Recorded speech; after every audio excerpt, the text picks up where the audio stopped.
welcome to episode 143 of the Nerds at Large Gaming Podcast. I'm one of your hosts, Darby Hellman. And I'm Jeff Mayo. And Jeff, we're back. The world is falling apart. Yep. But we are still here. Yep. Every week gets worse, but we still have video games until that's taken from us too. Yep. 2020 is a cruel mistress. How are you doing, Jeffrey? Pretty good, I guess, considering. All things considered, pretty good. I mean, we're always, I think everyone's doing a certain level of bad at all times nowadays. You operate within the areas of bad. Yeah. And you constantly think about how much worse it could be. So, uplifting. Yeah. Oh, well, despite the world falling apart and despite everything being terrible in the world right now, we are going to have a pretty fun show here. Not a whole lot of news, but we've played a lot of games. So we're going to be talking about Shantae and the Seven Sirens, Valorant, Xenoblade, getting into anime nonsense. I love that anime. Witcher. All of that stuff. So the first part of this podcast is going to be primarily just game, and a little bit of news at the end. And Jeff, I have a confession to make. Okay. I just now realized that I did not make a quarantine recommendation game, so maybe we'll put that opening segment on pause this week and come back stronger than ever next week. Okay. I might still do mine, but we'll get to it. Okay, yeah. You're welcome. You can put yours in now, or you can wait till I'll let you decide that. I was gonna combine two things. My quarantine game's Witcher 3. Okay, all right. Well, should we just waltz right into Witcher 3 then? Okay, you want to make that the first game we talk about? Let's go for it. Sure. Yeah, and use timestamps if you want to see like some other conversation about specific games. Timestamps will be in the description on podcast or YouTube or whatever. But Jeff, Witcher 3, it's a game that like I feel like actually a lot of people have gotten into for the first time the last like year or two. Yeah, like we've talked about it, and just the continuous sales for Witcher 3 have been insane, especially since it's a like Nintendo Rockstar game, because they're the game. Those two in particular. There are other examples, of course. Mm-hmm. That those two developers in particular, games have legs. Witcher is one that seems to have legs, or at least had a giant resurgence. I would say mainly because of the Netflix show, but even before that, it felt like it was still. Yeah, I mean, and like there was definitely obviously a surge around that time and before them, but like. The game is like every year since it's released, it's still sold. Like a normal game could just sell that much and it would be good. I'm unfortunately forgetting the exact numbers, but we talked about it, I don't know how many weeks ago, where we were actually able to get Witcher 3 sales by year. Right. It was actually pretty consistent. It was pretty impressive. At least 4 to 5 million at least every year. And for a big RPG like this to hit its peak Steam concurrence 4 years in is kind of crazy. I mean, because it had big DLC things, but even those are long in the past now. It's like that game just, and especially kind of like you hinted at, for it to come from something that like, sure, it was a series before, like a game series before, but it was not very big. It was a pretty niche PC, I think it was on Xbox too, but PC and Xbox RPG series that not many people played. They were received okay, but it was not like this ingrained thing like Red Dead Redemption 2 has the luxury of doing, or a lot of Nintendo, a lot of other things that you mentioned.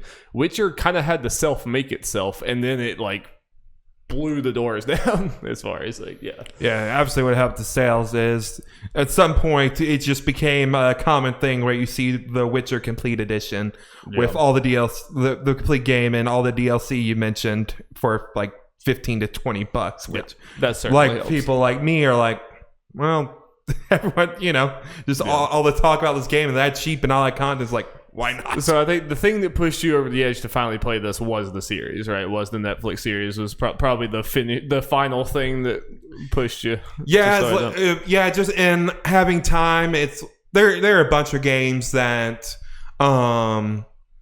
it's long games even that I wanted to play. It's like I only had time to get into my backlog a little bit. What game? The series was the Netflix series was part of it, and another big part of it was the fact that Cyberpunk was coming out right. this year. We knew that, so it's like, well, let's get this one CD Projekt game out of the way. Their current big one to get me hyped and all that. Honestly, I think it's just talking about video games, talking about the video game industry. I think CD Projekt Red is going to be a developer you want to have some familiarity with. You want to have I think they're going to be important for years to come. Oh yeah, well, and I'm now on equal footing with most people, right, when it comes to CD Projekt Red. Yeah, because me and the vast majority of other people have not ventured really back. I've tried to play a little Witcher 2 and I just couldn't. I couldn't gameplay wise. Yeah. But well, Jeff, with all these expectations and all this building up and me not shutting up about this damn game for years, did it live up to what you thought? Yeah. Nice. Of course. Very, very good to hear. And because you also, I haven't seen you play you've played meaty JRPGs, but I haven't quite seen you play this exact type of game. Those kind of Western RPGs are not something I usually play too much, because everyone talks about the Mass Effects and the Skyrims and stuff. I haven't played any of this. Right. Big missing thing. So yeah, obviously I played this. It was nice going into it. I started playing it after the series, so I had some general understanding about the main characters, which was nice, and I'm sure had more knowledge than you going into it, which definitely helped getting a footing as far as I actually think that's probably a pretty good way of going into Witcher 3.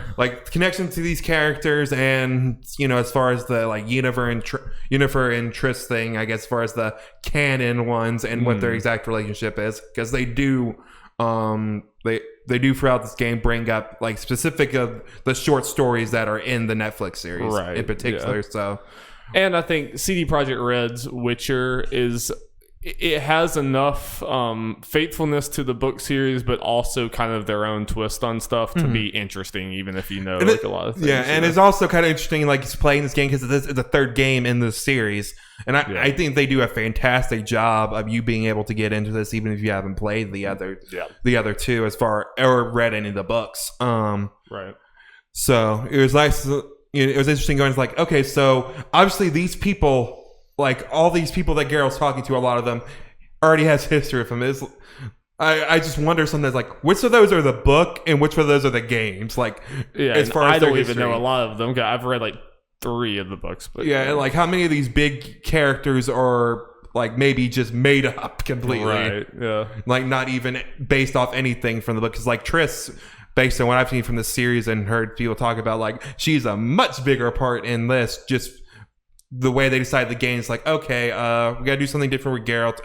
Okay, let's use Triss as a romance option. She's one of those. I think she's a better character in the games than the book, personally. Yeah. I mean, she's just a lot more fleshed out. I'm not gonna talk about it because she wasn't in the my friend reference the show. She's not even in it that much. Right. Yeah. I was gonna say something, but I forgot. But I mean, the biggest thing that I fell in love with this, and I'm sure you did too, was just the story and how the side quest fill in that story in the world. I feel it does a much better job than even the good games in the past. You compare Witcher and then you look back at Skyrim, and it's a lot of the quests you were doing, it's I did this quest and it was kind of just a fetch quest that really didn't serve.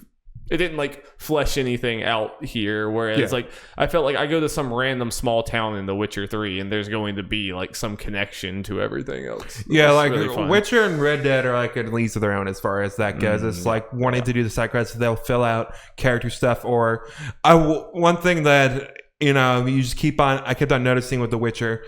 There's these whole islands and dungeons and areas that are only there for this one little side quest. Right. I guess some of these you could technically go to, just kind of discover your own, but there's nothing there. The whole purpose is to do the story for this side quest. For that quest line, right?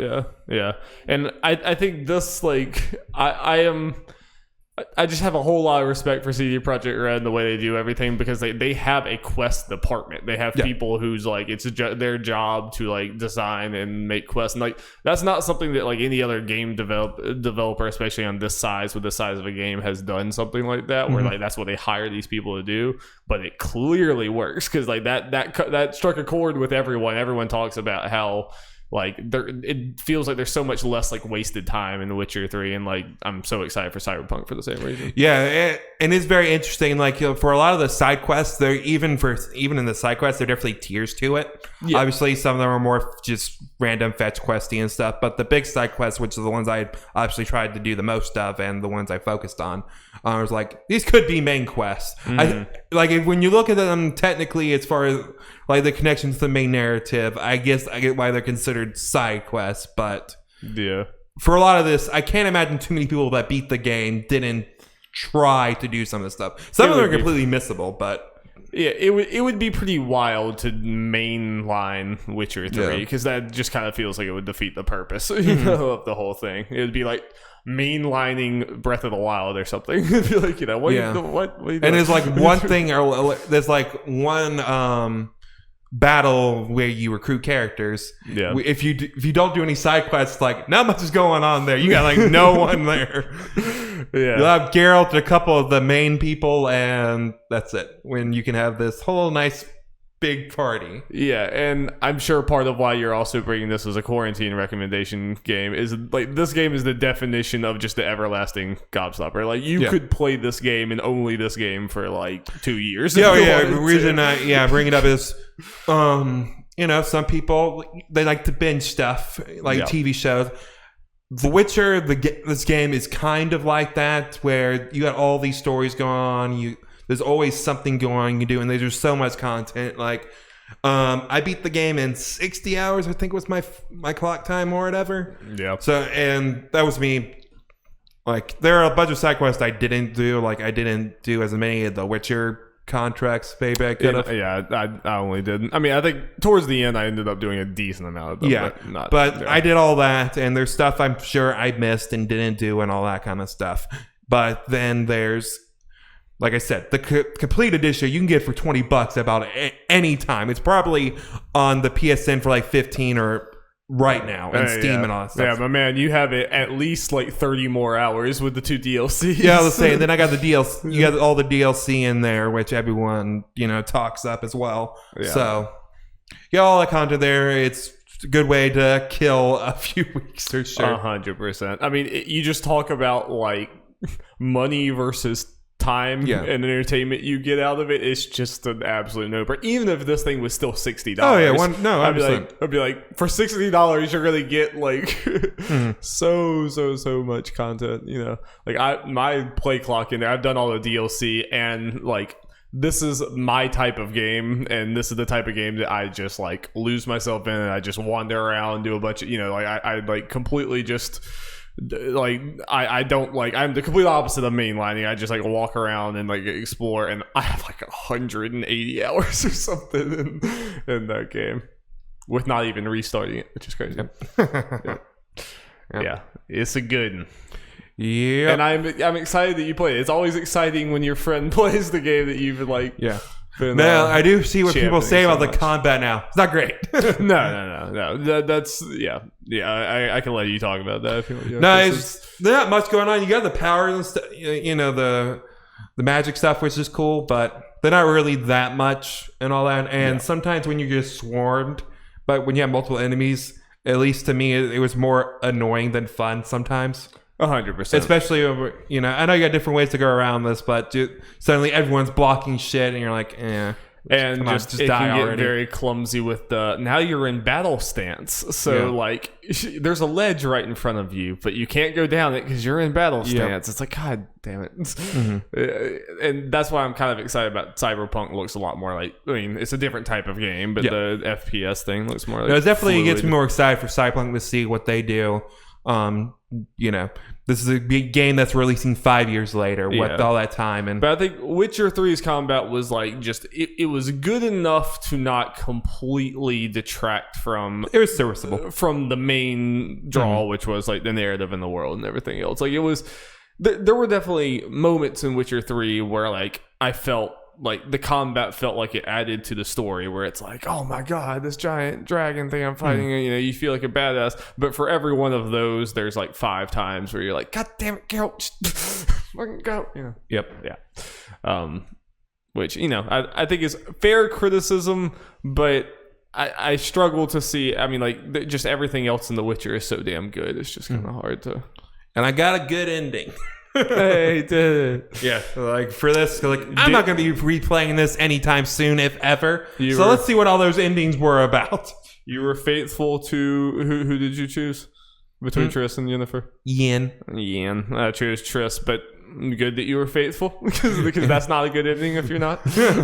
Yeah. I heard about that. It's pretty funny. Yeah.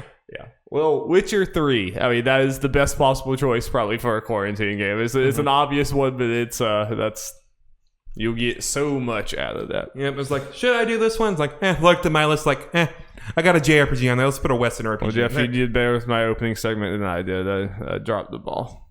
Shame.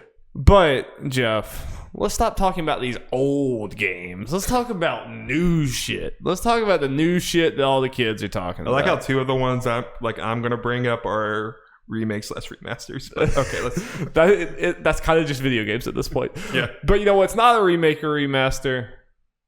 The hit new shooter Shantae. No. Let's talk about Valorant, which me and Jeff both played for the first time yesterday. Yes. I played a few hours more than Jeff, but we both ended up playing. I mean, I think you ended up playing for probably about at least 3 or 4 hours. Yeah, I imagine. something like that. And I had played a few hours before then, and yeah, obviously, like I'm pretty into Overwatch. There are people way more into it than I am, but I play weekly, and Jeff plays like every now and then with us. Joe, like, we both play Overwatch, but that's really the only like competitive shooter that either of us play at all. So with Valorant is obviously, it's a game that it's completely based on CSGO. That is the core rule set that it takes, but it's CSGO with like some Overwatch elements, because it has the hero abilities, and like every hero has different things like that, but it's definitely not as like hero ability focused as Overwatch. But when I was getting, and everyone talking about Valorant, it just kind of has this air of, you're a real gamers play Valorant. Like FPS, you don't have the baby shit over. It kind of just has this very like threatening, like kind of douchey vibe around a lot of the people who are getting into it. So to be honest, I was going into it not necessarily really expecting, like I was expecting to kind of appreciate it. It would be like, all right, I'm good. I'm gonna go back to Overwatch. I'm really hooked. Like, yeah, it was a lot of fun. After playing yesterday, like all day today, I've thought about like, should I just log on alone? Like we played as a group yesterday, and I was really tempted to just go log on alone today. Like that's how much, like I was really surprised how much I got into it. I wish there was another mode. Wait, is there another mode that we could have played? They said they're going to add mini modes. Yeah, okay. Well, and the best part is for people who have been living under a rock, it is free to play. Yes. And while I assume like it being free to play and them trying to get your money be more apparent later, right now it's fine. You got it. There are agents. Is that what they called in this? Agents, yeah. Yeah, they're about probably a dozen agents overall. 11 right now, I think. Yeah. Or probably 11. 5 of them are unlocked from the very beginning that everyone starts with. As you level up or whatever, there were multiple like level things that were going. I don't know that. I wasn't. I was kind of like, okay, let's focus on the gameplay. I'll worry about that stuff later. But once you get to rank 5 on one of the ones, you can unlock a new hero new agent for free. And the best part is you can choose whichever of the other ones you want. You don't have. It's not a set order. You can just decide to choose one. We ended last night with me getting to the point where I can unlock one. I'm going to have to try to look and see which one. Yeah, and you can go into the practice range and you can use those characters that you don't have to try to actually use them and figure out who you want, which is good. Yeah, and overall, it's one of those things that like I'm always, I guess I'm an old man now in a way, where I still prefer the just let me pay basically full price for this game and then leave me alone and just like let me have the things and unlock stuff in game. I still always prefer that rather than like buying battle passes and all that. You know, it's just the way that I am. And usually for a game like this, apparently it takes quite a few hours for you to unlock like all 11 to get to the point where you can unlock everyone. Which in a way, like on surface, that seems like, no, that kind of sucks because this is a competitive game and you might be going against people who are playing characters that you can't play for 10 more hours or something like that.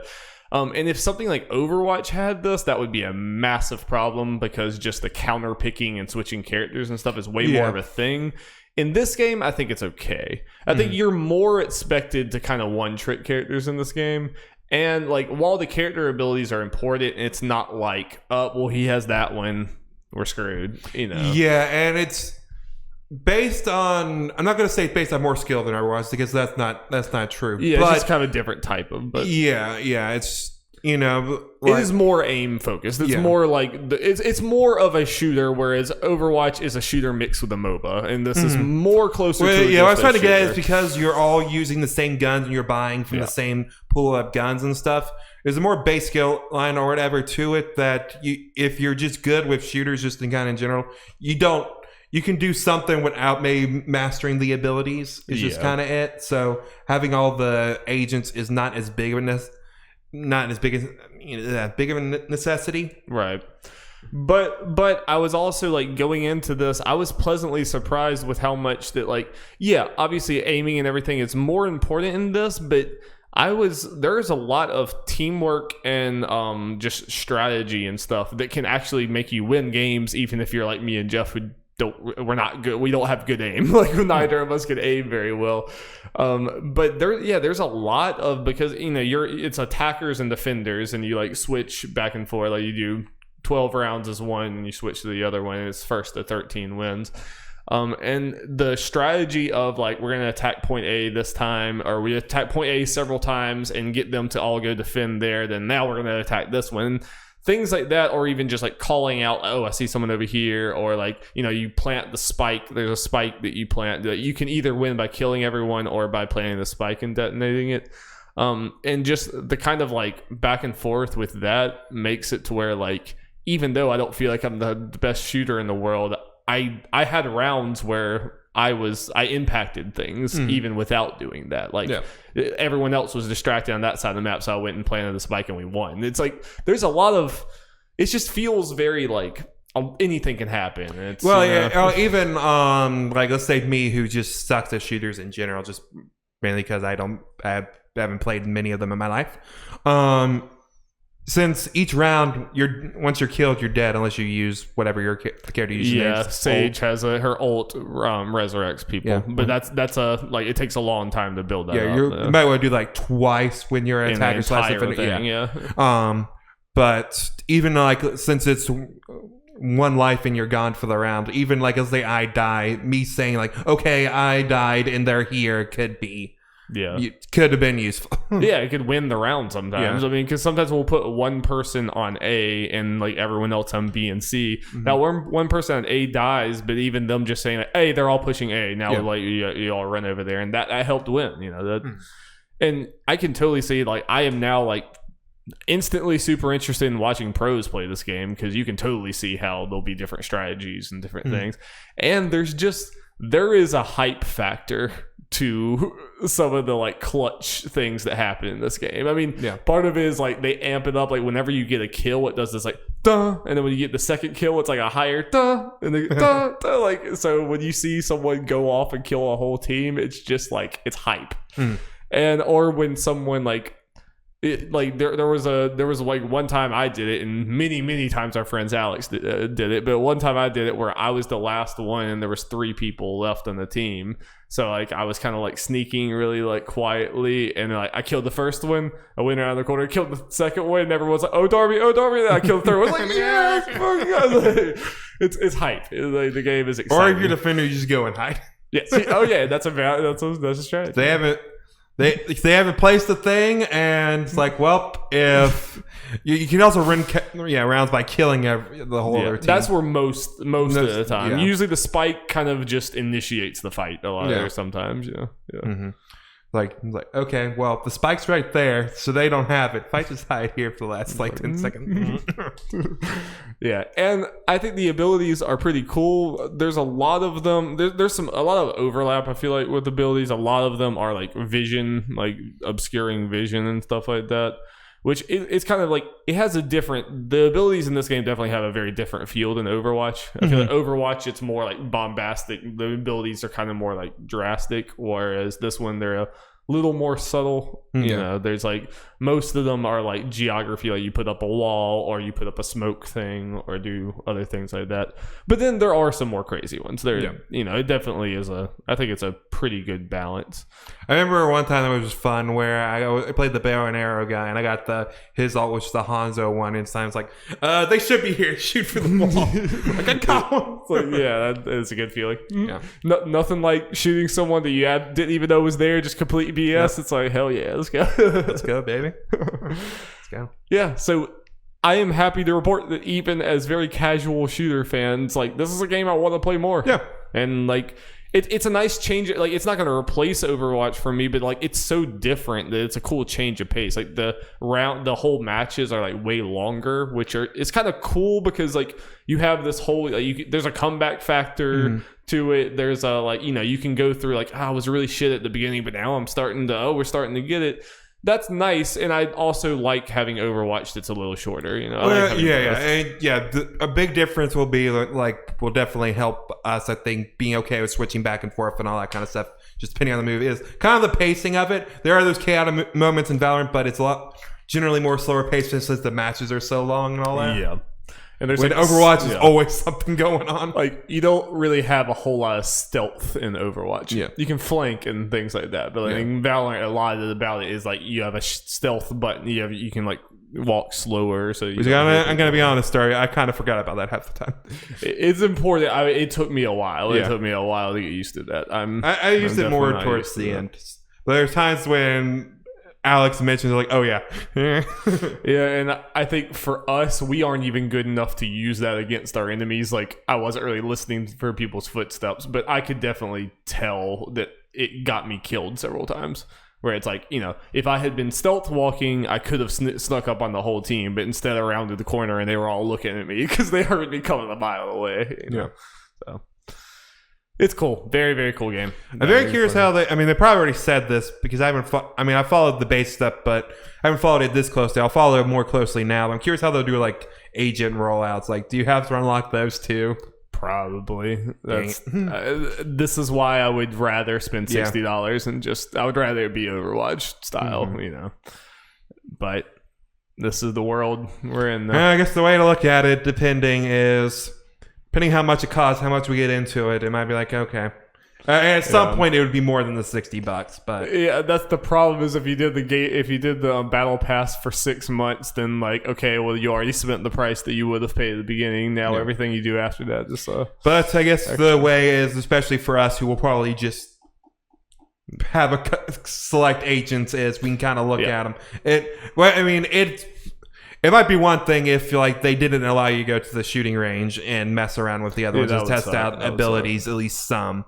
But at least with that, we'd like, okay, there are always times like when even in Overwatch when you hear, because like, okay, this seems to be like so and so character. May work out that way sometimes it doesn't. Yeah.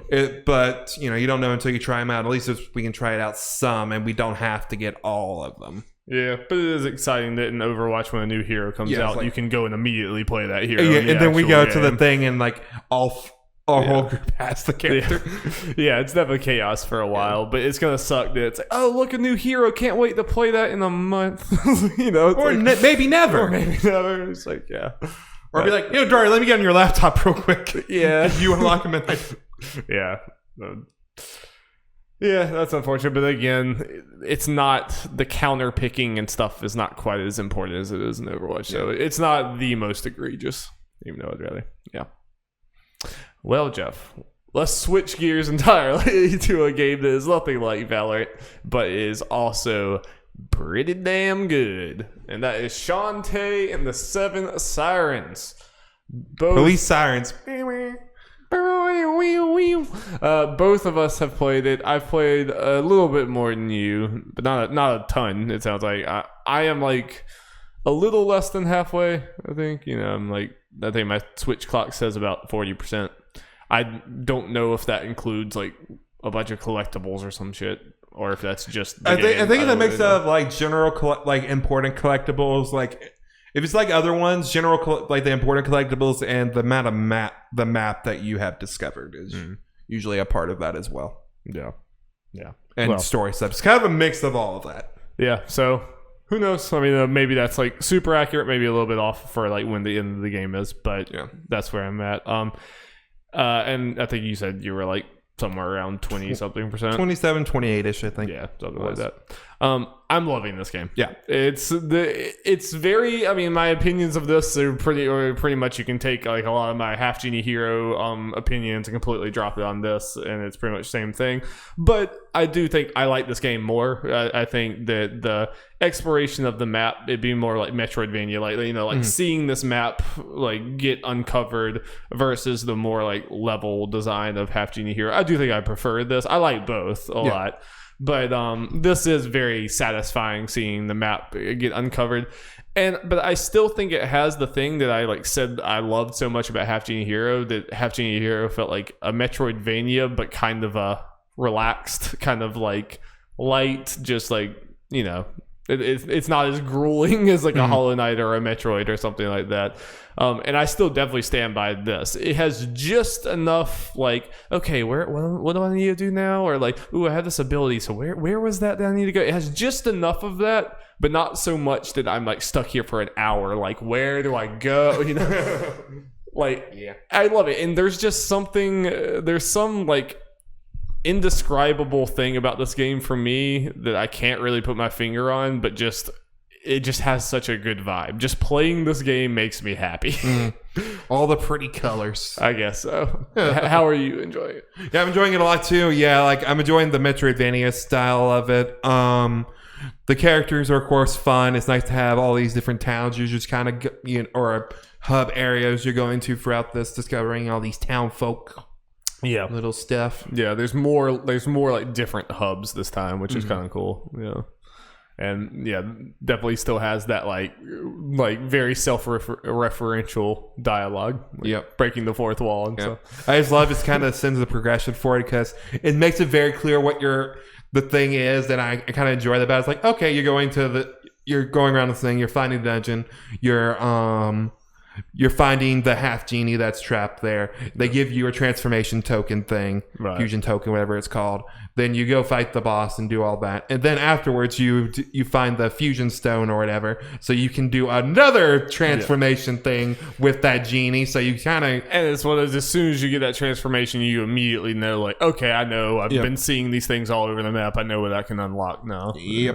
Yep, so you get like 2 transformation things that are fun for each genie. It's like, okay, what's it going to be this time? What exactly am I going to be able to do and all that, which is fun.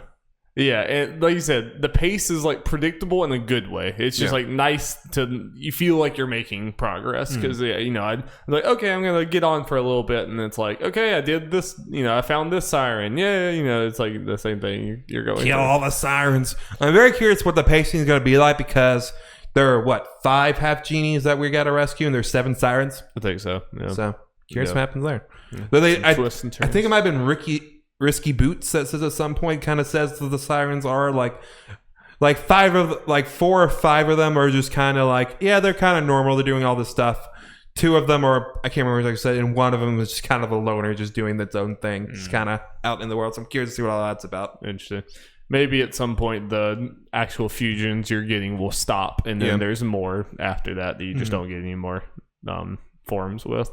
How do you feel about the Half Genie Hero had more of a like you turn into this thing and then you run around the world as that thing doing things or whatever, whereas this one's more like focused to an ability, the transformation. It's kind of more short bursts. You kind of transform to this thing. I think it's okay. It's different, but the way to design the game, I think it's okay. I think it allows them to do, like, you know, I think if they still had the same format, they probably wouldn't have been able to do as much of, like, the dances. Like, the transformations are kind of separate from dances now, and the dances usually interact with the world in some way. And, like, you know, I think, like, kind of separating those and making the transformations just, like, specific things probably allows them to be more creative with the world, because, like, you can only do that transformation with a certain action. Yeah. Whereas before, you just would be that thing. So it kind of, it probably, like, makes it easier to develop it, I'm sure. Kind of make it maybe a crazy thing later on when you're switching between them, like, just on the go. Just combining them all. Like Ori-ish. Yeah. Yeah, it's very, Ori is very interesting for, like, to have played both of these games kind of close to each other, because I love both of them in kind of complete different ways, even though they're both the same genre. You know, I think they have very different vibes. Like, overall, I definitely like Ori more, but Ori doesn't give me the same thing. It's two different feelings. You know. Yep. Yeah, and again, I don't know what it is, because there's really nothing about this game that I think, like, does anything particularly, like, this is groundbreaking or anything for the Metroidvania genre or anything. I just think it's a very, very charming and fun game to play. Yeah, that's a big part of it. The characters and just the overall world and the music and just and all that is very charming in the way they do it, and the core mechanics are generally fun enough, and just the progression of it, like, you just want to keep going and have more fun. It's simplistic, but in a good way, in a, like, this is simple, but everything in here is top notch and, like, really, really, really good. And except for the second boss fight. Well, yeah, I think the boss fights for me are the biggest detracting thing I think I have on this game. Is, like, too many of the boss fights, I think, are just like, they have 2 or 3 abilities. They do those 2 or 3 abilities over and over and over again. And a lot of them can be kind of unfair, I feel like. There were some boss fights that I never really felt like I actually learned how to fight it. I just had enough healing items that you could just brute force your way through it, you know. And that's not super satisfying. No. It's like, I never figured it out. I just health potion until hit. Thank goodness for the shampoo or whatever. Yeah, that's make your hair faster and stronger. I had all those maxed out, like, early in the game. Perhaps she doesn't get a headache. Like, she's like, all that damage, the sweet damage. Yeah, so I highly recommend this game to everyone. It's hitting that nice spot I absolutely needed. I've been playing it. I've been on vacation, so I've been playing it, like, exclusively handheld and Switch, and it's just so nice. It's just so nice kicking back, you know, like, playing it. It's just a jolly time. Indeed. It's fun. Put Shantae in Smash, you cowards. She is in Smash, though. Jeff. Oh, boy. Well, speaking of characters that can actually get in Smash. Yes. Well, already is in Smash. Yeah. Others they can't get in Smash. Yeah. They got into it. They did it. You've seen his shirtless boxer form. And we're, of course, talking about another game that came out last week, Xenoblade Chronicles Definitive Edition. I haven't played as much as I'd like to, but I played about 5-ish hours. I just got to Garo Plains, you know, the stage in Smash, that whole big thing. I was like, wow. Did you see Papa Metalface? I did see. Nice. Uncle Metalface. Nice. Yep. He's not a good dude. He's a large boy. Yep. Hasn't talked yet. Still haven't done the twist of him talking. Yeah, I'm about to say, he has like a British accent, just like everyone else, right? Yep. Yeah. So yeah, the whole story of this game is the Bionis and the Mechanis. And the start with the 2 giant titans fighting each other, blah blah blah. They kill each other. Now everyone lives on their corpses, which is a pretty cool concept. Yeah, for your entire RPG world to be on top of a gigantic. Yeah, titan, it's really fun. Cool. And like when you go to an area, it's like you're on the knee of the titan. Yeah. Don't travel too far west. Yeah, and you'll get on a different part of the titan, if you know what I mean. Yeah, and it's always cool. Like there's this thing in like Xenoblade. No, sorry, wait. That's the prison colony. Yeah. it's on the Titan's dick. Yeah. Okay.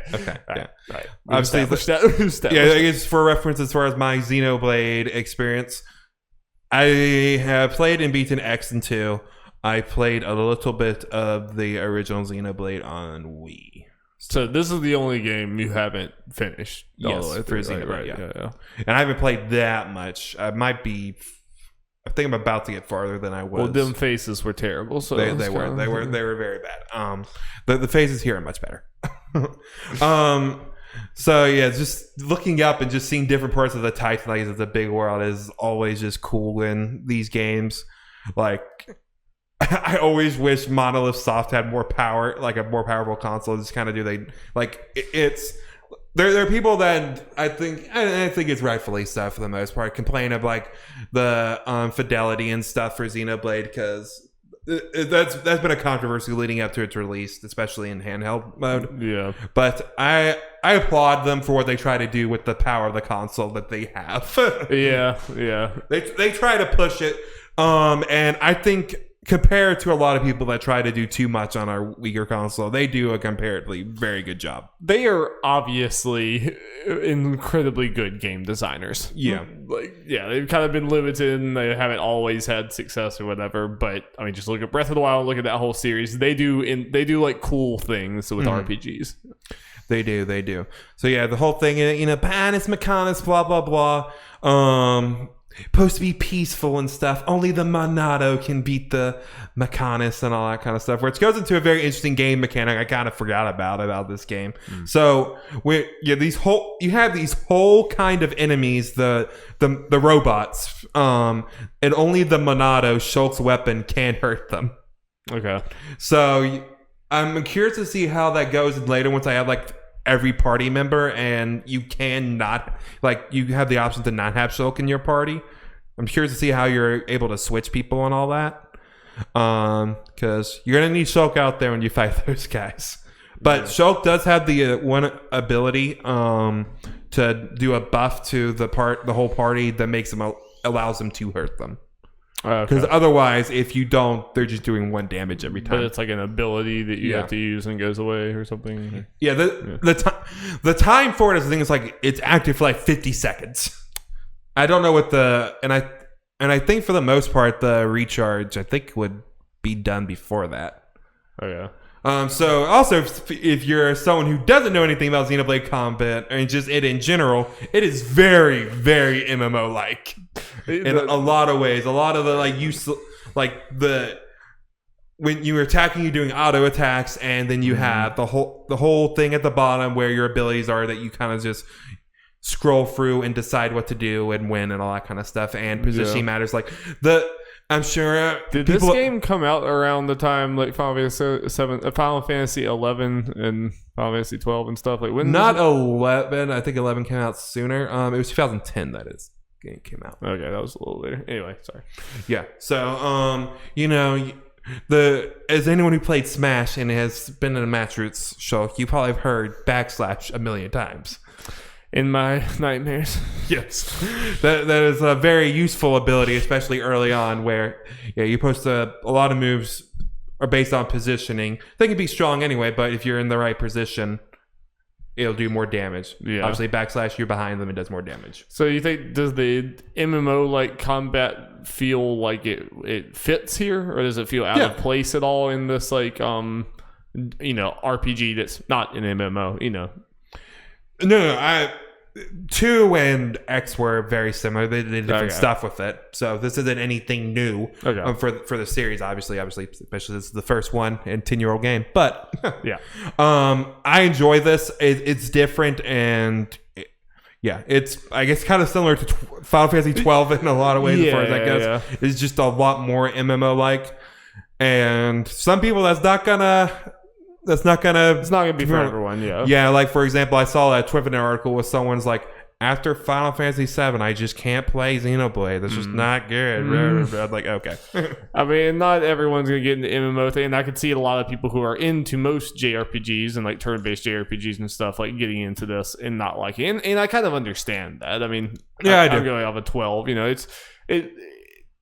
There's some people that really like the like active battle system, and like MMO stuff just feels too inactive to them, even though you within that framework you can have a lot of expression and a lot of like customization with it, which is you do a lot of crazy stuff. You can customize what art you everyone can use and all kind of stuff. I wish the AI was a little better.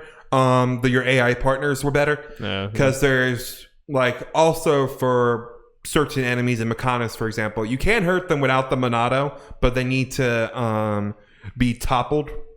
So, but before they can be you can use. There are certain moves that allow topple, but before that, you got to break them. So it's like a stagger type system. So you got to have one character break them, and then another character topple them. Okay. So you're gonna have to probably do one on your own and have the AI do the other one, and they're not always reliable with that, unfortunately. That's yeah. So I wanted to ask, like, how much going into this game, because I think at certain times it was kind of seemed conflicting. Like, how much does this feel like a really, really, really good remaster versus like a 2020 remake? I mean, like where do you think this falls more? It has became more clear that playing and seeing stuff out that the remaster, it being called a remaster makes more sense. Yeah. It is just mainly the game with a fresh coat of paint and some other stuff with it. Just with the way people move and all that kind of stuff, and the way people just kind of talk, and it's the way some models look. For the most part, the game was ported over, like, warts and all. I mean, not in a bad way. It's just one of those things. It's different. Like, Final Fantasy VII Remake was like, we're going to reimagine every one of these things, even Resident Evil, the ones to a point. Like, this, like, from what I was starting to see as we got closer, it looked more like, okay, well, like, I heard, like, Ben from Easy Allies talk about it, and he was like, yeah, the side quest structure, like, I forgot how, like, kind of tedious this was. I'm like, oh, okay, so they didn't really change that. They kind of just no. that. Well, I knew that. I was wondering, like, if they're going to be some more modeling stuff, like, because the models are obviously look completely different, like, where the way they move look different, and based on what I'm seeing, not really, like, the way some of them run, they run sometimes and move, even during cutscenes, all that kind of stuff. Like, this is very 2010. Okay. Like the way it is, and it obviously is not like this game's bad type stuff. Fair enough. I mean, it sounded like this game needed at least that to be playable, because the faces and stuff are just that bad. Yeah. Well, speaking of the side quest and making it more playable, there are some little things that they added, like quality of life stuff, that some of it I'm not going to be able to look at and be like, yes, this is absolutely a good something that changed for the better or whatever. But there are a couple things where I'm like, okay, I know this is a change, and this is for the best. One example is for side quests. There is an actual quest tracker. So there was no, like, way to track. I can't remember exactly how it worked in there, if you can do it all, but yeah, it was a lot of you running around and hoping you can kind of find the stuff, but you can track two quests at the same time pretty much, or have two active ones and kind of switch between the main quest and a selected side quest. Yeah. And it will show you where everything is. There are a bunch of these little blue orbs that are like material you can just walk through and gather. It actually shows you on the map where all these are for a quest that you need. That's good. Yeah, which is nice. Take some of the tedium. As I go through the game, I'm not going to worry about actually trying to find them. It's just going to be more of a when I find and do the stuff for the quest, it'll just be done. Because for a lot of these quests, the more simple, gather this, kill this, you don't have to go back to the NPC, thankfully. That's good. It's hey, good job, the quest is complete, and you get all the stuff right there. Obviously, it breaks the immersion, but that thankfully it doesn't need, you don't need to go back. Yeah, so I mean, like, you know, how tedious do you think that process is? Is it something that someone listening into this, it might be too much, or do you think that it's overall okay? When you go first into this, it's going to look overwhelming. So you're getting all these side quests all over the place, and you're not going to know, like, how important they are. Just really, unless you're someone who just likes doing them. Like, honestly, for a lot of these games, I kind of like just going around and doing this stuff to a point. I don't want to do it forever, but sometimes, like, let's go fuck around, go around this world and do these menial things and kind of explore. Mindless side quests can be fun. Yeah, to just, like, that's why in Final Fantasy 14, I enjoyed, like, doing that stuff. It like, and this being very MMO like in that way. It sounds like an MMO. Yeah. So it appeals to me greatly, but I completely get why a lot of people it turns off. But if you're someone who doesn't care for that stuff and interested in this game, I feel like accept every side quest. Just talk to them. You don't even have to listen to what they're saying. Just scroll through it. Just go out and play the game and explore, kill things, gather what you can, and all that kind of stuff. A lot of this quest you'll get naturally. You'll just find it. Yeah. But if you happen to see a herd of enemies, you're like, okay, I know I need to kill a couple of these. Every once in a while, just go ahead and do that because you're going to need the experience from these side quests. But if you accept them and just kind of play the game naturally based on what I'm seeing me playing what little I have and just what other people said, you'll get all that kind of stuff naturally. And for what I've heard people saying, the main story is worth it. Yes, the main 100%. quests are worth it. Yeah, it is so far very interesting and based on what I heard. Obviously I like the other two games, so I have no doubt that I will love this game, especially since most people agree the story for this one, and this game in general is better than the other two in most ways. There are other things the other two ones might do better, but overall, this is the favorite of Xenoblade fans. But another big change I really do like is you can customize the way characters look as far as that, because in the original game and in Xenoblade Chronicles X, when you equipped armor, that's just what they just wore the armor and there's nothing you do about it. And a lot of it honestly is not great, and especially when you mix and match them, it just looks terrible. There's something where it's like, oh, these, one of those, yeah, it's like, okay, this looks kind of cool, but honestly a lot of them are like, okay, these are like, they're cool. Like, I get this dragon type armor you put on, like, okay, this is kind of cool, but it takes me out of it in cutscenes when I see characters wearing this shit. Yeah. Me and you have that same affliction. That I just can't have my people wearing a bunch of garbage because like just going back to Witcher 3 real quick. I purposely had him wear worse stuff because the better one I just did not like. Like, there are a couple armor sets that just make him look fat, and I don't like it. Well, you have to decide. Like in too many RPGs, you have to decide between looking like an absolute tool and having or having weaker armor. Like, all games from now on should have a glamour option, like an option where you can pick. Like, I want to look like this armor set, even though I'm wearing this. Yeah, armor. so every game should. have that I've talked about it before. I knew it had it, but it's so far based on what I'm seeing better than I thought it was. They're actually, once you go to armor, there's the actual way you select the armor, and there's a whole section as big as the armor one for appearance for every single So you can do that. You can do yes. Like, they have it separated for head, torso, arms, legs, shoes. So you can make it look like a different armor set. Yes, I can. That's something that so far ICE has been having them in their default outfit for the most part. Especially back in 2010, that was not a common thing. So that's pretty good. And what's also very nice, I know other games kind of do this way. I had trouble remembering when games kind of give you this option what they do. Like, you don't have to keep the armor to be able to do its look. Once you get the armor once on any of the characters, you can make it that appearance. So I put something on Shulk, I can make Ryan wear that shirt. Nice. And I could sell all this armor, and based on what I've seen, I might be really misunderstanding it or whatever, but I've been selling stuff. I can still change people to the look. And it's not by armor, it's by type. Because there are a couple weapons and armor things that have different names and stats and stuff, but they look pretty much the same.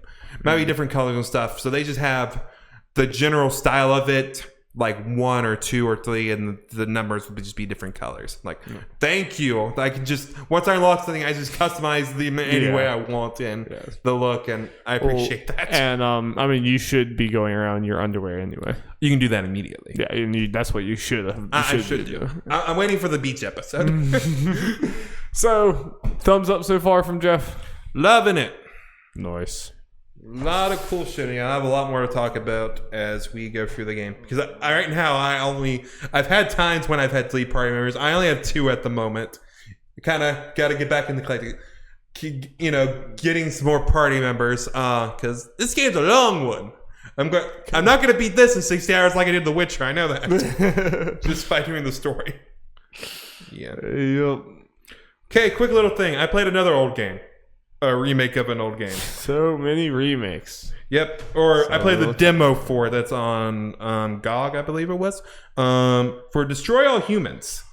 Hoo-wee. A nice little 20-ish minute little demo just going in the beginning of the game. So wait, did you play Destroy All Humans as a kid? Yes. Okay, just making sure. Of course. I mean, that was one of those games that we all just inexplicably had as kids, and I have no clue how I will say that. I don't know if I played the original one. I have played Destroy All Human games. I can't say if it was the first one. I at least played 2 of them, but yeah.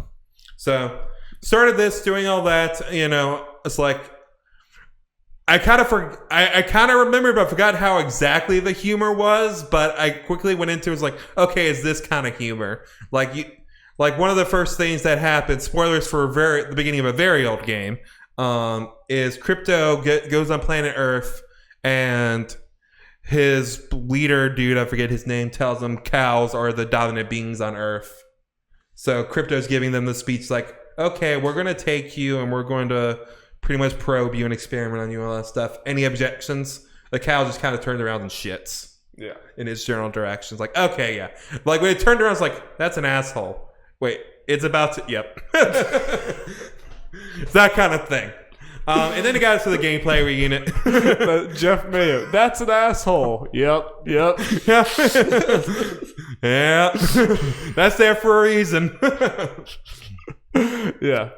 So, and then it gets into a little bit where you do the gameplay stuff. You're on a farm. You're just throwing these cows all over the place where I was trying to teach you the controls of your telekinesis, and you taking all these creatures' brains and anal probing. Minds. Yeah. I haven't got to the anal probing yet. Okay. And the farmer comes out like, what? Tarnation? And you kill him. The wife goes crazy. And then within like 10 minutes, the police and military show up. They're very good. They're basically GTA as an alien. Yeah.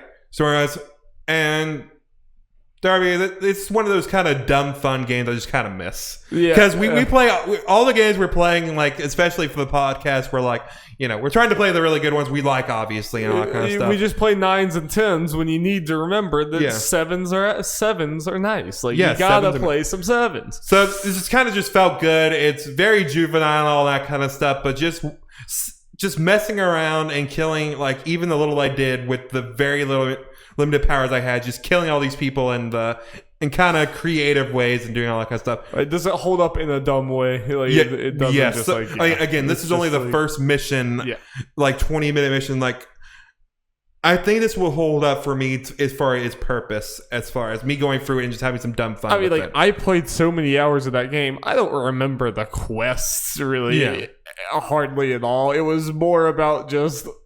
this alien flying around on a flying saucer, like, destroying shit. It's just stupid. And, like, sometimes you need that. Mm-hmm. Not everything needs to be you're gritty. I'm going to cry about Kratos or The Last of Us or whatever the fuck else. Yeah. Sometimes you just want to.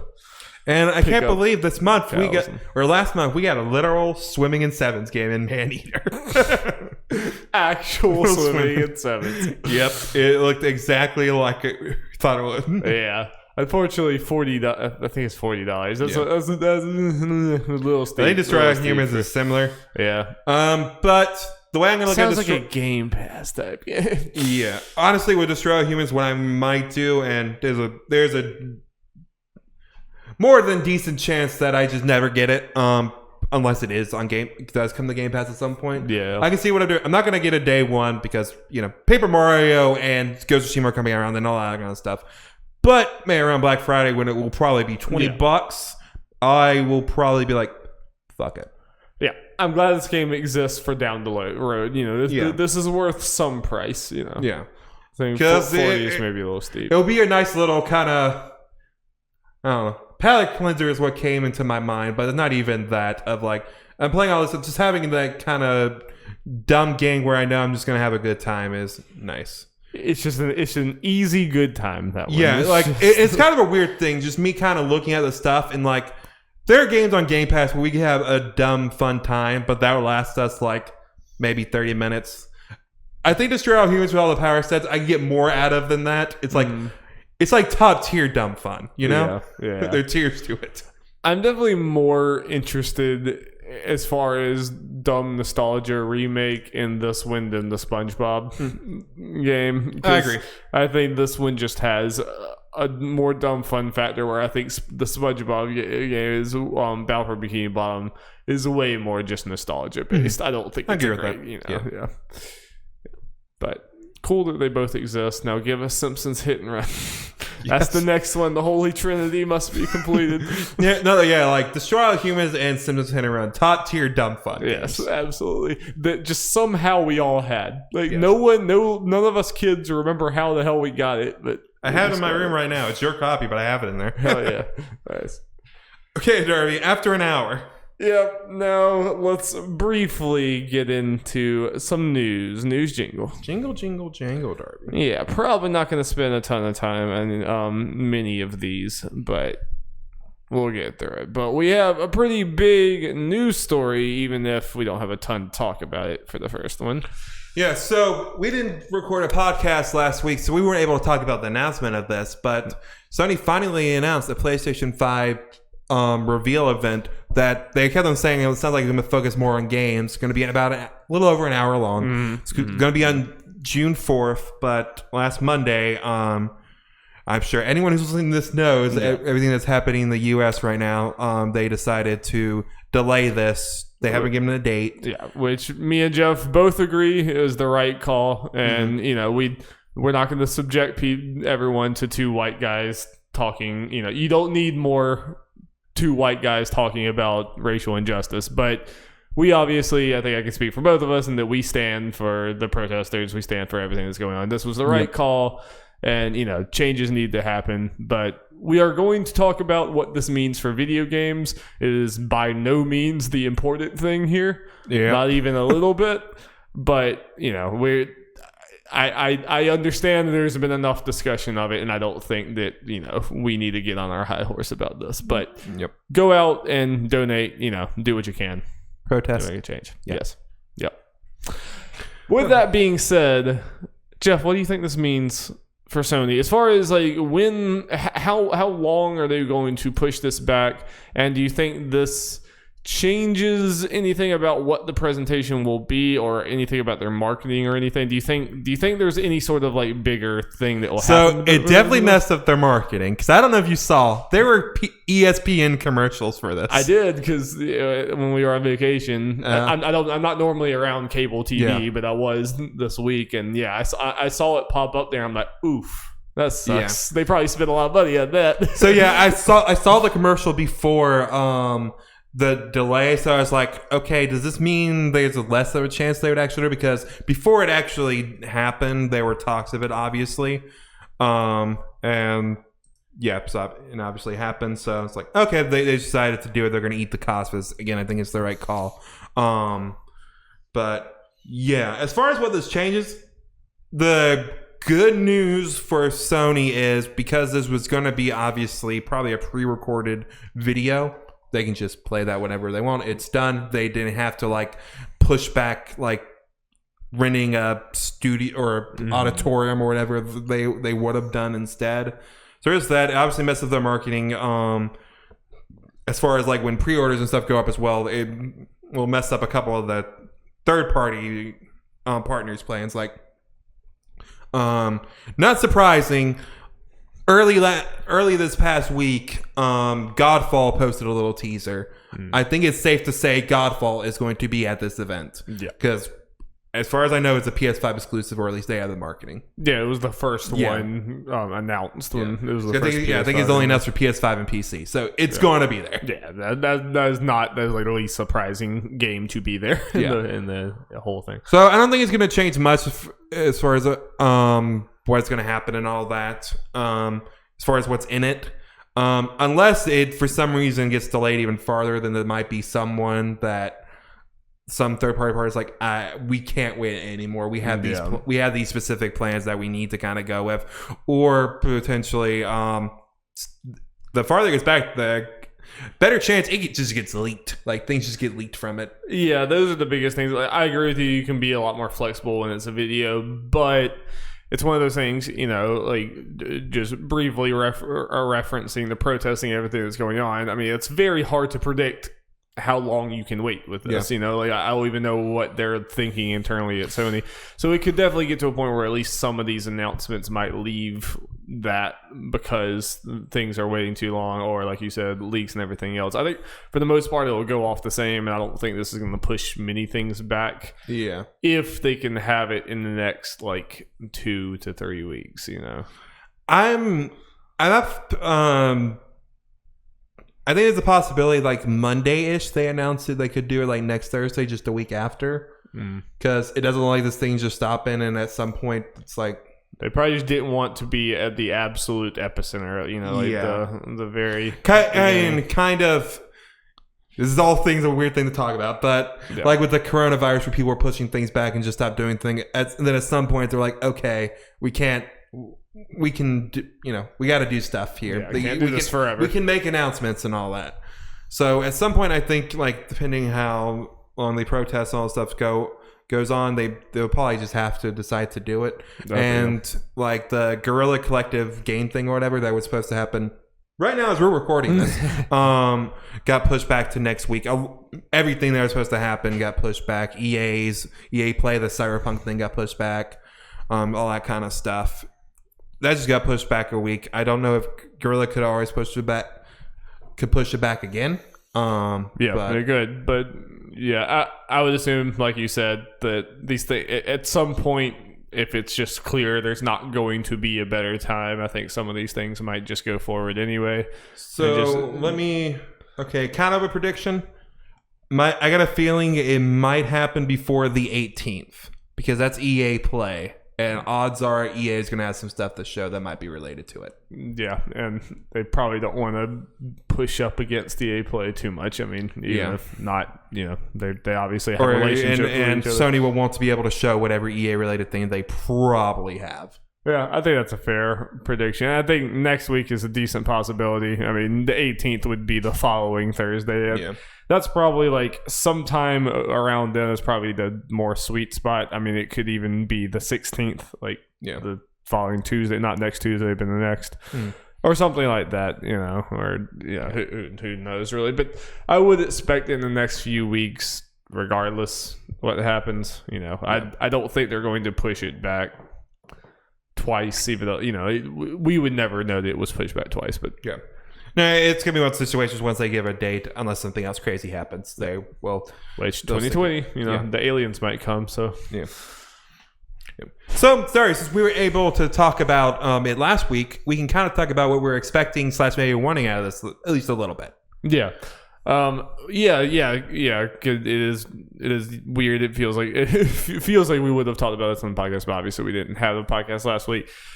The fact that they said very clearly, like in their marketing games, makes me think that there's going to be very little. We're not going to get all the answers about the hardware. Like, there's multiple different things they have in marketing bullets they have to shoot, and it's like showing us the console is one, like the price is one, potential backwards compatibility stuff or other features and specs, even though they already kind of showed the specs. I don't think we're going to get all of that. I think we might see the console and then see a bunch of games and get nothing on price or date. No, price and date, we're not getting it here. And we might not even see the console. It might really just be games. Well, I believe Jeff Grubb, I'm going to say it was him and a couple other people, said that when talking about the potential, when it ended up being right, it happening this past week before it got announced, that the plan was that, and then around August, maybe, having a state of play going into more of that kind of the console-specific stuff. Yeah. And obviously a little more about games. So I expect that might be when we get the price being exact release date. The release date, that might be cutting it maybe a little close. I don't know. Do you expect after this event we will know the full Sony first-party launch lineup? Or do you think there'll be more if there's a Horizon 2 and then whatever the hell else from Sony launch things from Sony specifically, I would expect yes. Yeah, I would too. There might be some other where they're partnering, third party partners they're specifically partnering with that might get announced later. But stuff I could see Overwatch 2 launching but not being in this. Other things like that. Or I was talking about maybe something like Resogun, where it's launching them. They're partnering with PlayStation, obviously, but it's not a Sony game. Yeah. That kind of thing I can see announcing later. But as far as like stuff from their own studios, I expect those all to get It is kind of exciting that like next week or the week after, we'll suddenly hear about for the first time and see for the first time a game that we'll be playing a few months later when the consoles come out. That is kind of exciting. And especially since like normal Sony the last few years announces a game and then doesn't release it until 3.5 years later. Whereas this, if Horizon 2 is what's coming up, it will be kind of cool that we'll hear about it and then 6 months later or something, be playing. At this point, it'd be 5-ish. Yeah, that's kind of exciting. Yeah, it's definitely out crazy for Sony. Like the marketing for Horizon is going to be crazy. Like it's going to be all jam packed. yeah. And if there is potential, I guess Demon Souls thing, if that's what Blue Point's working on, that could be. I think that's definitely a candidate for launch window or whatever. Well, all I do know is they announced Horizon 2. I'm going to jump on me playing Horizon finally. Yeah, there'd be Witcher and Horizon back to back. Witcher, Xenoblade, and Horizon back to back. Then all those other games. I gotta fit Persona in here somewhere, Let's go crazy. Never ends. Yeah, so Horizon I beat in 50 hours, so that means you'll beat in 10. 20. So yeah. So we're both kind of expecting probably Horizon. Yeah. Either being a launch title or launch window. It's the one out of all the games that we know are coming from Sony. It's the one that's had the most time to be developed, and it's the one that makes the most sense. If they're going to have one of those big ones that we can predict, there might be some things that we just are impossible to predict. Things, but out of all the ones that we can predict, it's the one that makes the most sense. It's hard to think which of their studios are kind of been unaccounted for the last little bit that could have a bigger AAA thing. We have some other things it's not a lot though. Yeah. Where it might have a Sony Japan game thrown in there. Yeah, probably. Yeah, but most of the other ones, that's why I really don't think. I kind of stand by what I've said before on the podcast. I don't think the PS5 launch is going to be. I don't think there's going to be a lot of Sony games at the Sony. No. Yeah, I think they don't need much. No. 1 or 2 games probably. They need at least one. Even if but it's a small Horizon is going to be whenever they're advertising this, Horizon is going to be the only thing they're really advertising it with. There's going to be some other things that it's and this is here too, but I think it's going to be Horizon, look at this. I agree with PS5, you. But sometimes when I talk about what Sony games to be shown here, I'm not necessarily always talking about the launch one, launch day ones. They have at least some launch window. For example, when they showed up when they did the PS4 one, Infamous Second Son was obviously a big thing they showed. That wasn't launch day, that was launch window. Yeah. I expect at least 1 or 2 games that are launch window games. I agree. But you can already see they've talked about their gimmick for this console being the haptic feedback, which might be really cool. But that's their gimmick thing for this. You can totally see that. That goes hand in hand with Horizon bows. It is bow. Look how this works. Yep. Yeah. Hopefully it doesn't go the way of the dual access motion control things and Heavenly Sword that it's oof, this is rough in hindsight. It's a lot of launch titles have that problem. Yeah. We shall see, I suppose. But yeah, I don't have any other big hot take predictions. It's kind of hard. Horizon 2 is the obvious one, and that's just. But Ari, it's part of another story, and we'll talk about it later. We're going to come back to the PlayStation event. Yes. Okay, but first we're going to talk about Sega's big 60th anniversary announcement. Technically there was another one, but I really don't care to talk about it, to be honest. You saw that Fog Gaming stuff? I don't think so. Yeah, let's don't worry about that. Okay. That was the big console hype equivalent thing. It wasn't the Game Gear Micro, which we're going to talk about now. So I'm not going to read this whole thing. Pretty much they announced the Game Gear Micro, which is obviously a mini retro console from their old handheld console from the 90s. It is very small, humorously small. Have you seen how small you might swallow it? Yes, it is very small. It cost about $46 US. And it's coming out of Japan on October 6th. No word if it's coming out in the good old US of A or anywhere outside Japan. But it is. Let's see. Yeah. It is about 3 by 1.5 inches, roughly. It's pretty tiny. Look at that screen. Look how tiny the screen is. Yeah, and that screen is even smaller. It's crazy. And the craziest thing is there are 4 different versions, Darby. 4 different colors, and each one of them comes with 4 completely different games. That's the weird part for me. Yeah. That's the part that's a bit odd for myself. And it's kind of weird because they try to like space out the Sonic and Puyo Puyo games, I believe. But then you have like 3 Shining Force games on one. So it's not very like... Yeah. It's not like you get a wide variety with all of them. It's like... No. It's like they kind of have their own thing, but kind of not really. Is this one of those things that's going to like surprisingly sell really well, even though we're all cynical about it? Like, or is this something that we have a right to be cynical I don't about? know. It might sell well Japan, you know? Japan seems like the only place that's like... I mean, right now it's only releasing in Japan, and it probably will be the only place it releases, because some of these games aren't out in anywhere but Japan. Nah. So they would have to do the whole translating and all that. So we have no reason to believe they will actually do that. It's a pretty bizarre thing. Maybe this is my hot take. I think some of these like miniature console things have gone a little too far. Like when you're separating them down, like, oh, collect them all. You know, it's like, oh, which games do you have on this little thing? Like, I would rather like just let me buy just let me buy the old games. I don't need a bunch of like collector stuff. But there's something you do need to play these games. It's the big window micro magnifying glass. Oh, God, yeah.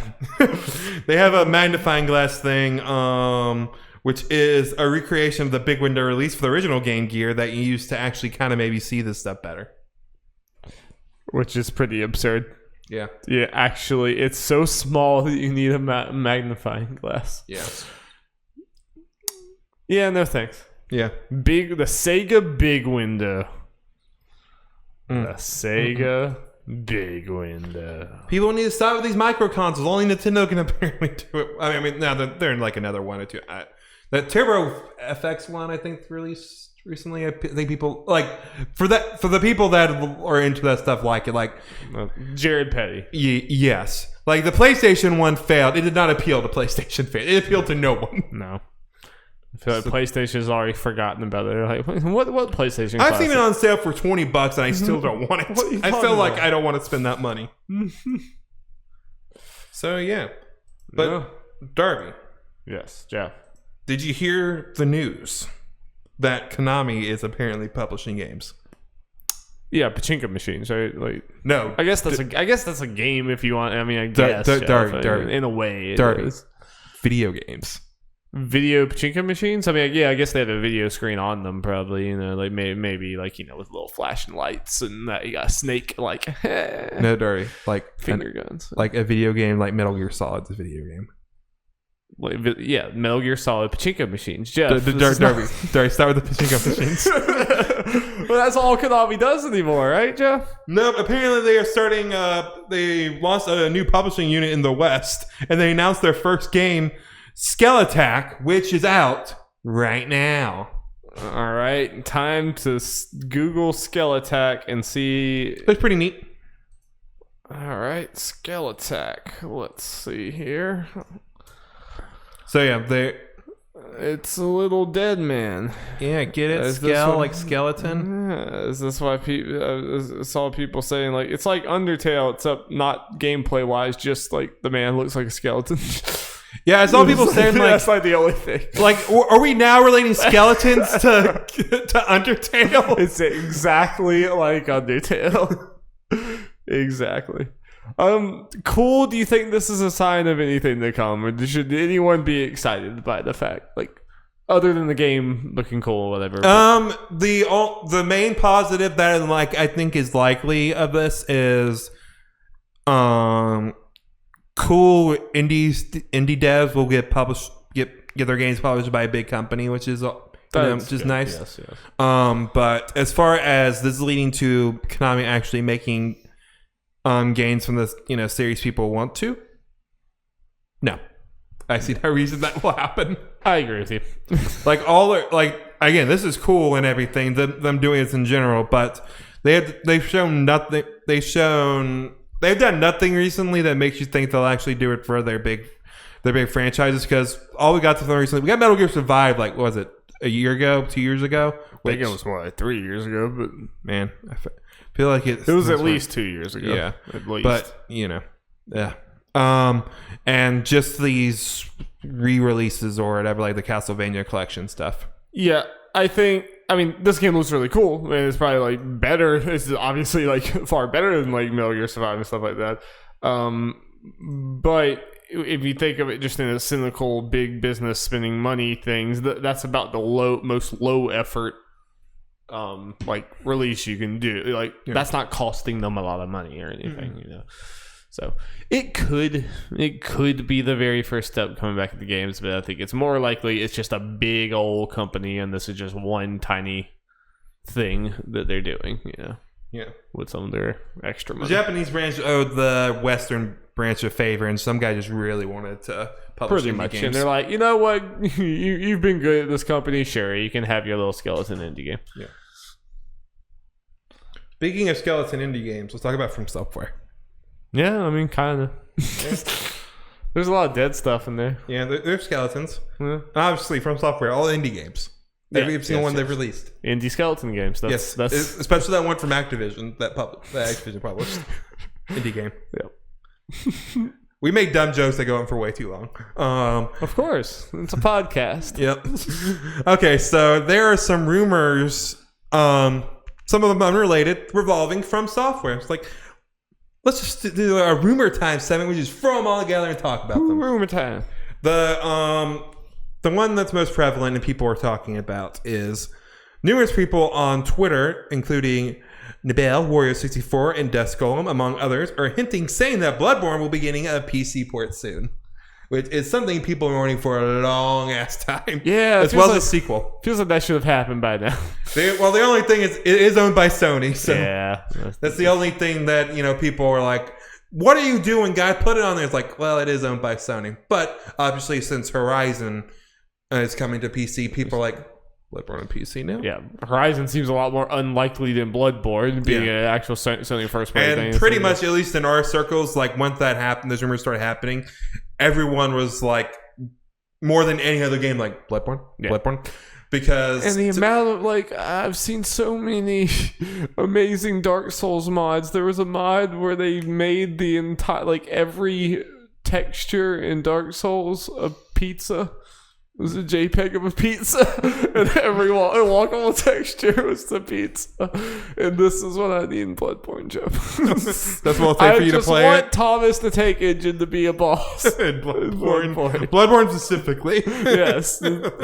That's all I've ever wanted, Jeff. Yep. Well, there's more to this Bloodborne stuff, Darby, and then we can just kind of talk about it. YouTube channel PC Gaming Inquisition also has claimed this, as well as Bloodborne getting a PS5 remaster. It's not so. That alone is not really surprising. They gave some other. It's slightly surprising in the sense that I would expect Bloodborne would be a backwards compatible game, and it's not like Bloodborne's really a game that needs a remaster as far as visual. People that played it would disagree with you. Really?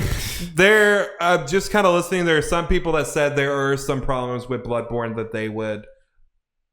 that could happen, like load times, I believe. Let me just go into it. Other info, and all this information is retweeted by Nibel and Wario64 from this video. What this remaster and stuff would be, when Taylor would be developed by QLock and Bluepoint Games. Better textures and models, better loading times, and more quality of life improvements. 60 frames per second, which is a big one for a lot of people, because I believe it's 30 frames. If I'm not mistaken. 4K ultra wide support. Yeah, as far as the Bloodborne, we'll get into the other stuff. But saying this, and for a lot of Bloodborne people, this is huge because they want people love Bloodborne, but people will agree that kind of stuff's not perfect, with load times and all that kind of stuff, and frame rate could be better. So are people saying that Bluepoint is doing this and Demon's Souls or something? According to this guy. But Bluepoint may not be as involved in this because there are two names there. Yeah, I would hope that this isn't like the thing that Blue Point's working on, because like, okay, sure, maybe some better textures and stuff, but it's not like Bloodborne is a game that it's a very, very good game, you know, even in modern times or something. Like, it needs a remake, remaster, whatever, significantly less than Demon's Souls or something like that, you know. Yeah. Well, there's obviously big news. People will buy it on PC in a heartbeat. I've seen Bloodborne played enough. The game looks very good. I mean, like, obviously there are things that could be improved, but like honestly, a lot of the things that are stated there seems like things that should just be improved by playing it on a PS5, by it being backwards compatible. Like, load time should be better on the hardware that runs better. None of that really sounds like something that I should be having to pay extra for, you know, like, not versus like an actual remaster of like an old game that's like really doing things or whatever. This is a game from 2016, you know, it's not 2015, I believe. About the same difference, you know. I thought it was 2016. Maybe I'm wrong. Anyway, about the same thing. Like, yeah, I just if we start like legitimately like remastering games like 5 years after they're made, that's just kind of Darby. Last of Us got a remaster the year after it released. I mean, but that was to get it on PS4. That was the main reason for that, because it was stupid and we didn't have backwards compatibility, which we always should have. Yeah. If we actually had backwards compatibility, then I would be saying the same thing about that. You know? We will see. People are excited for this. Well, I mean, good for them. Yeah. Though I think more people are excited for the PC port specifically than the PS5 part. Yeah, I am too. And I would be more excited about Demon's Souls if I was a From Software fan. Darby, we're getting there. Yes. But also, before we get to that, he also PC Gaming Inquisition also says that more PS4 exclusives are coming to PC, and they had a picture that had like God of War, Horizon, obviously Horizon, Days Gone, and all Spider-Man, all that kind of stuff. That doesn't necessarily mean all those are going to be there. Just kind of give you the idea of like, hey, any of these could come to PC, which is not surprising. I mean, I think back when we had this conversation before, I was way more on the side that is going to happen than you and Jacob. You and Jacob were more like on the Horizon is a one-off like special case, and I think I was arguing more that like I don't think Horizon's that. I don't think there were really no signs that were saying, yeah, Horizon's going to go to PC. Like that was a weird thing, and I really don't think that's going to be a one-off thing. I think that would be pretty, especially at Bloodborne of all games. I think it would be pretty freaking bizarre if Horizon goes to PC and then like none of the other Sony first party like major company things go. I think that if that's the only one that goes, I think we'll look back in 6 years and be like, what you know, like, that was weird, or at least I will. It'd be like, that was strange. I mean, like, good, but it's strange that was the only one. So I expect that to happen. Well, also the thing that caught up to me like, this is interesting. Let's say the PS5 event will close with the long rumored Demon's Souls remake. Obviously, probably still. I don't know if they said it, but probably still by Blue Points. Obviously. Yeah, I could see that because like they're gonna open with Horizon. They're gonna want to be like, look at the power of the PS5, Horizon Zero Dawn. Like, at least I think so. Like, potentially, I mean, Horizon can go either way. If it was an E3 and just any normal random year, then sure, Horizon might close out the conference. But I think on a year where you're trying to sell your hardware and stuff, I think you lead with your like big signature thing like that. I think you lead with it, and then if you lead with that, then I think Demon's Souls could definitely be the zinger at the end. Because also Demon's Souls, if it wasn't leaked and if we didn't have all these rumors or whatever, that would be the way bigger mind fuck, you know. As soon as we see Aloy come up there, be like, sweet, we all knew this was coming, but sweet. If we had no rumors or anything that came up and then like Demon's Souls, people were, what the fuck? Yeah. I mean, I might be wrong. I don't feel like 100% on that, but that makes sense to me to have Demon's Souls end it, unless they have something else that's a bigger reveal. Yeah, I don't know. Maybe I'm underestimating Demon's Souls. I guess From Software is bigger, but I guess it depends on how like what exactly this remake will entail. So I don't know if a Demon's Souls remake is big enough for the closer, I guess. I don't know. I might be underestimating it. Yeah, I don't know. And obviously it depends what else is there. Yeah. But I guess it's kind of the way Sony might be having this up in the fact like Horizon 2 might be there. Especially if it's a Sony game or whatever, they might want to end with another Sony game rather than end with some random third party. Yeah. But I mean, I don't feel 100% on that. Yeah. I feel better about Horizon opening than I feel about this closing, but I could see it. Yeah. You have to see. And finally, the one that will crush many people's dreams. Imran Khan says that he's heard that Elden Ring wasn't going to get any big updates this year. Last he heard, said of course plans can change. Honestly, this not surprised me. Yeah. I've kind of been on the whole thing. I think people have been hyping themselves too much. Like there's always like a game or two people are hyping up like, oh, it's going to happen soon or something. Elden Ring, just for no reason, people are like, it's going to be, they're going to reveal it, or it's going to come out in a couple months. It's happening, guys. Because we're used to this thing, like we heard about it, so it's like now we need to see it again. But like, when you've seen enough of these trailers, you start to see the patterns, and you can tell by looking at Elden Ring that all it was a concept. Yeah. Like, I'm sure they know what the game's going to be, but it was very clearly early in development, and that announcing it that early was way more about announcing the George R.R. Martin collaboration than it was like this game is imminent. It was also potentially to go along with this whole thing started and it was a little bit that Imran Khan said, like he's specifically talking about Elden Ring, but he was saying like I can't remember what he exactly said, but he's like, this next few years are going to be really good for FromSoft fans. Like that'll go into like, hey, this stuff, the Demon Souls Bloodborne thing is happening. It's like that'll make FromSoft fans really happy. Yeah, throwing Elden Ring is like, yeah, that's a very good 2 years right there.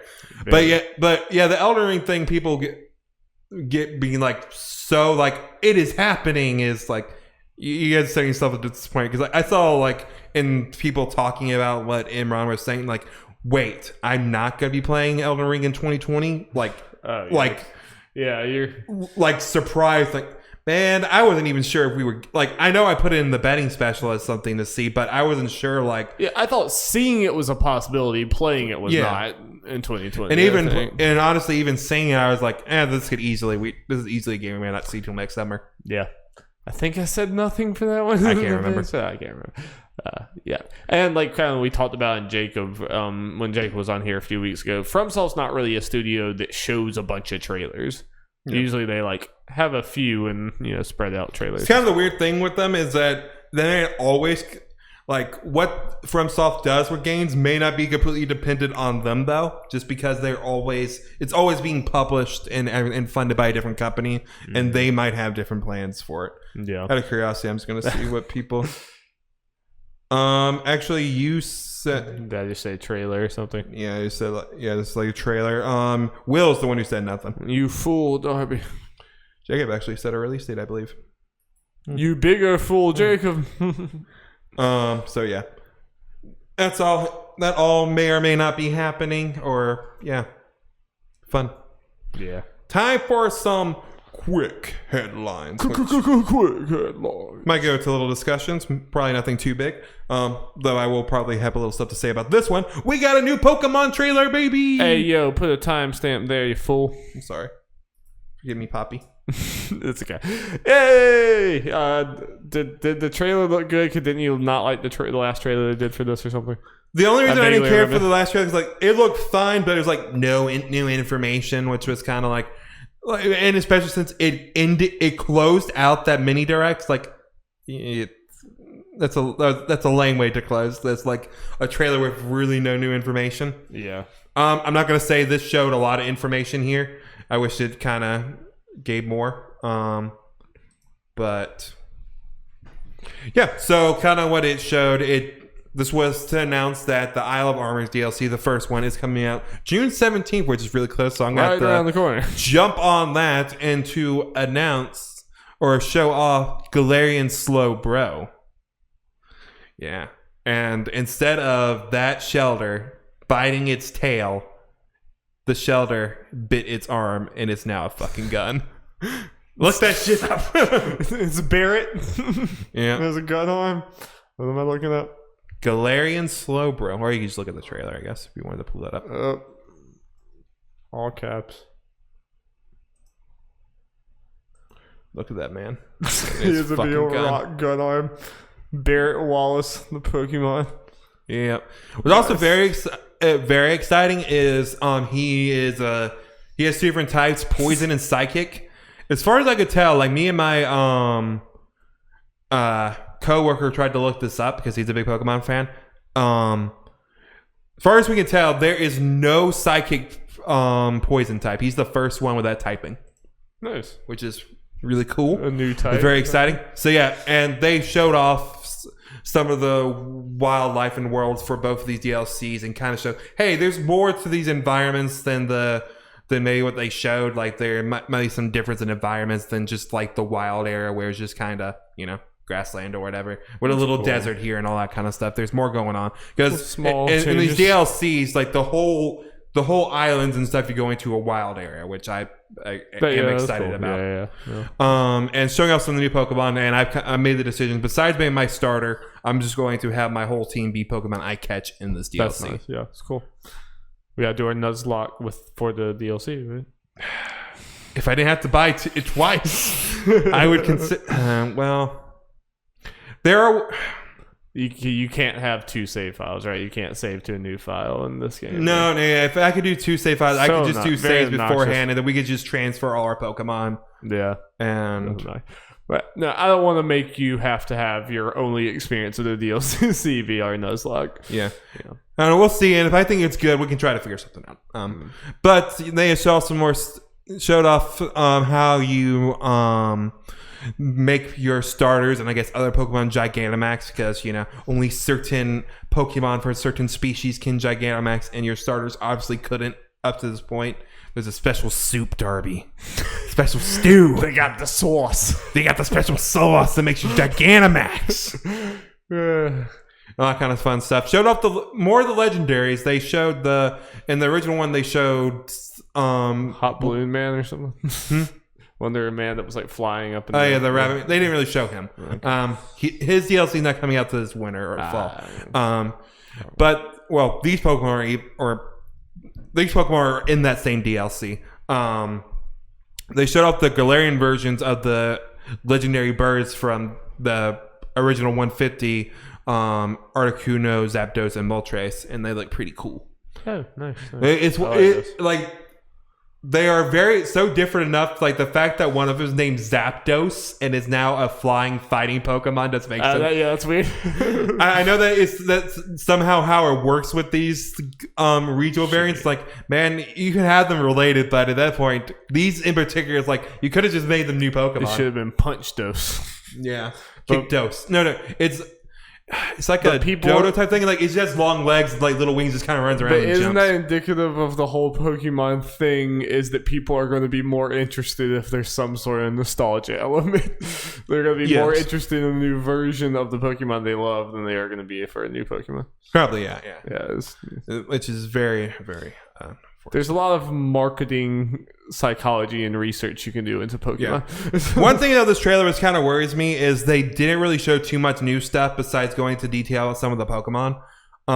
That's like, I'm worried about how much might be in here, but it's also Pokemon, so I could see them not really showing much. I mean, I'm not expecting like an extravagant story or anything, but I'm hoping for something of a little substance and just fun, maybe a little different. It's going to be someone trying to destroy the world again. No, at least for the first one, it seems like the whole story is you're just going through this island challenge thing, like going to these dojos, and you get this cute little kung fu bear, the goat, that's your partner through it all. And you evolve it at some point and decided, like, that sounds like fun, and I'll have all these cool little Pokemon. So right now, my team is, at the very least, for the first DLC, maybe in Talion, I'm still wondering if I'm going to use my starter or not. We'll just see.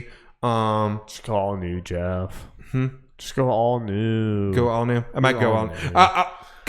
Live a little. Okay, so I'm going to have at least some Pokemon at the beginning, I imagine, so I can catch things. Yeah, Kung-Fu is my bro. Yeah. And I'm going to have the Galarian Slowbro, obviously. No, of course. You have that gun arm, ready, locked and ready. And all the Pokemon I can catch there.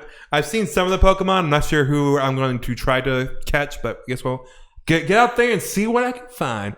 I'm excited for it. Also, something that's really cool Pokemon related, Darby. If you just want to look it up, we don't have to talk about it long. Just I guess public service announcement. Type in on YouTube PokeTunes. Alrighty. This is a very cool thing that I really needed in this week. So very cute. Should I show this on the podcast? You can. I can play it. Is it a music thing? No, Pokey Tune, like cartoons. Like Pokey and then tunes. Oh, God. No, like, take out the mon and make it one word. Sorry. It's a Japanese thing, so hopefully it... Is this Yeah, anime? it's not the official thing, but it's an English thing. Okay. So it's a little Japanese thing. It's like an old Looney Tunes cartoon featuring the Pokemon Scraggy and Mimikyu. Okay. That is cool. So wait, this is an official... Yeah, this is an official like YouTube video they posted in Japan on their like Poke Kids channel. That's pretty cool. And it's a very cute and adorable. Well, actually, I'm not going to play the audio because I don't want Nintendo to take our YouTube video down. Yeah, you do that. But we can see it. Yeah. That is very, very like old cartoon. I want more of these. That is pretty sweet. Like more like experimental stuff, because like this just goes to show like with Pokemon, they just have so many like beloved Pokemon, and they're just so well designed. You can do all this kind of stuff with them, and it's just enjoyable. Yeah, this is pretty sweet. This is the That's Awesome News of the Week right here. Yeah. So if you want to, we can move on. You can watch this afterwards. Sweet. Yeah, everybody go watch Poketunes. Yeah, I should probably even stop this because Nintendo will like come and arrest us. So, okay, now we got a couple more little stories which probably won't involve too much talking. Marvel's Avengers War Table stream will happen on June 24th. I've been hearing people say this. What does that mean? They're pretty much going to be showing like a little gameplay stream to show off more of the game and what all you're going to be doing and how missions and stuff work more. Okay. They need to show off stuff from this game. I'm wondering if this means they may not get like they're still planning on having the current release date. I suspect that they will. Like I think I made, like I said in our betting special, but this War Table stream shouldn't need to happen. We should already know with all these answers. I mean, to be fair to them, we're getting a Cyberpunk stream, and yeah, but at least I kind of already feel like I know what the type of game I'm getting with Cyberpunk. I'm just seeing more about random it. Wednesday, okay. Avengers, I don't even feel like I completely understand what the game is yet. Like Cyberpunk, I know it's an RPG FPS world game. You know? Okay, I get what you mean now. Yeah. I got you. Yeah. So yeah, I'm sure me and you will watch it. Maybe if we want to, we can just do a little reaction for it. Yeah. Avengers is still one of those games that could still, it's so weird. It could end up being okay, or it could be, I could see it being like an Anthem that just comes and it's like, oof, and then it just moves right on back. The thing that sucks is, like, I'm going to assume for us, it's not good enough for us to probably jump in for this. And I hate it. Because there's some parts of it, like the general story stuff, like, I can get into this. Like, again, I love, like, Miss Marvel is the main character. Like, there's some cool stuff, yeah. Yeah, and I like Crystal Dynamics a lot. Yeah, and just the kind of general story they're going with, just one of these things like, okay, this is cool. I can get into this. But yeah, just the gameplay stuff has not wowed me at all. And, you know, it's one of those things. We are far from alone. I definitely haven't seen anyone that's like, this looks amazing. And for a big budget Avengers game coming out, like, it's the first time we've really gotten like kind of a like, you're using the Avengers in this like big AAA thing. You would think people would be talking about it a little more, you know? I feel like we talk about Cyberpunk, talk about Last of Us, talk about even the new Call of Duties and the Assassin's Creed and all this. And that's kind of one that's like, oh yeah, that one. Even for just the general public, which is, it's a bad sign. But we will see. I'll try to keep an open mind. This got people excited. Kingdoms of Amalur Re-Reckoning announced, releasing August 18th. It's a pretty great name. Re-Reckoning. I know Greg Miller apparently really loves that game. Yeah, a lot of people are very excited for. I don't really know much anything about this game. I really don't. I know it's an RPG. Almost nothing about it, but hey, good on you. And final thing on the podcast, a public service announcement. The Outer Worlds Switch version looks bad. So does it? Like, particularly bad. Like, I watched some Game Explain videos for it, and like just the textures on it are just terrible. Yeah. In general, but the poppin', like they showed John the person who reviewed it. he like would start a battle with one person, like one creature, animal, whatever, and then suddenly like another half dozen just pop in right on top of them. Yikes. And they would be like, he'd be walking to like in a spot like towards like a story thing, and then suddenly a whole group of people and like a fire pit would appear literally right on top of him. See, Jeff, this is a feature. You just want that Fallout Bethesda true experience. Darby, I meant to make that joke on Twitter, but I kind of forgot about it. Well, I beat you to it. You don't make your joke fast enough, Darby will make it a week later. Yeah. I feel like we're going to start to see that more and more games that are ported to Switch that just never should have been. That's part of the reason they I brought this up. They had no way to get it to work, but they just released it anyway just to make money. I feel like we're going to start to see like Witcher and Divinity, or Divinity by all accounts runs pretty well. Witcher is like the farthest stretches of what I think is acceptable. Like I would never want to play it, but I'm like, it runs okay enough that like I guess there are people out there that would like it, but it sounds like this is like, okay, we're finally starting to pass towards like this never should have been made territory. Yeah, this is gonna get worse and worse like since new consoles are coming out. Like, and we've talked about it before. It'll be the point where probably only the indie games that are current are going to be. But we're gonna have to go. Like, people are gonna spend money on some bad ports before we get to that territory. Because like, there's things like I bought that Dragon Age Inquisition on PS3 when it was a PS3 PS4 thing, and it was fucking terrible. Like, that never in a million years should have been released on PS3. But I just assumed it's a BioWare $60 game here at launch. Like, it's gonna run good, of course. Yeah, that's the problem. You lose that trust a little bit when that happens. So that is a bummer to hear. I'll probably go watch that in a little bit. Yes, and if I understood right, there was a day one patch, but I think the reviewers played with the day one patch, so it's not like they patched. Sounds like there's too much. There's too many problems to be fixed, and just it's probably more of the hardware can't run the thing. Yeah. So there's that. Well, maybe just get that on Game Pass. Yeah, or PS4 or whatever you have. Yeah, or whatever else you have. Yeah, especially since it's probably full priced, right? On Switch. I imagine so, yeah. I imagine it's still full priced everywhere, and I imagine it's the same on Switch. I imagine it's on sale a lot, but yeah. Shame. Well, that is our podcast, Jeffrey. That was a good one. Lots of game talk. It feels good to have game talk. We haven't had it a ton recently, and that feels good. We will be back next week. We have some cool video series ideas. They're probably about to launch pretty soon, so look forward to that at youtube.com/nerdsatlarge. Go check out our summer 2020 gaming betting special. Check out the Carol and Tuesday anime video I made. Yeah. And Darby, something very important. Last of Us in 13 days. Woo! Excited. At least of this recording. So yeah, Last of Us impressions will be going out. I think we might be doing another spoiler. This is news to you. I think we might be doing another Spoilercast with Chad and Holden. Cool. For that too. Not 100% sure on that, but we have said we are interested. Both parties have said they're interested. So maybe look forward to that as well around that time. But before that Spoilercast, you can hear our opinions on this very podcast. If anything like Final Fantasy VII Remake, we'll do like 5 different of them, or it's just like, Speaking of that, Jake is playing Final Fantasy VII Remake now. Oh, is he? Oh, wait. Or maybe that was just part of that joke.